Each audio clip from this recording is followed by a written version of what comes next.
திருவெண்பாவை பாடல் 18.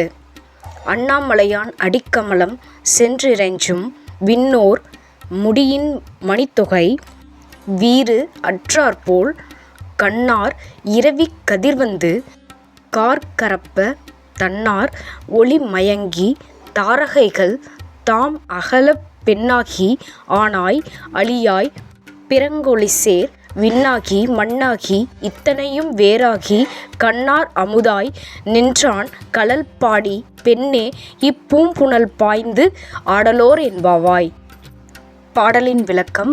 அனைத்து தேவர்களும் சிவபெருமானிடம் சென்று அவருடைய திருவடி மேல் விழுந்து வணங்குகிறார்கள். அவ்வாறு விழுந்து வணங்கும் யாவரும் ஒளி மிளிர்ந்த மணிக்கற்களால் இழைக்கப்பெற்ற முடி புனைந்தவர்களே ஆவர். அம்முடிகள் எல்லாம் சிவபெருமான் திருவடியில் படும்பொழுது மணிக்கற்கள் பலவும் ஒளி வீசுகின்றன. அண்ணாமலை பெருமான் அடிக்கமலத்துடன் சென்று வணங்குகின்ற தேவர்களது முடிமணியின் ஒளிகள் எப்படி மறைக்கப்படுகின்றனவோ அதுபோல் விண்மீன்களும் மறைக்கப்படுகின்றன என்று சொல்லி பெண்ணாகி ஆணாகி அர்த்தநாரீஸ்வரராக விளங்குகின்ற ஒளி பொருந்திய விண்ணாகியும் மண்ணாகியும் இத்தனைக்கும் வேறுபட்டும் கண்களால் பருகப்படுகின்ற அமுதாய் நின்றவனாகிய இறைவனது திருவடியை பாடி இந்த குளத்தில் நீராடுவோம்.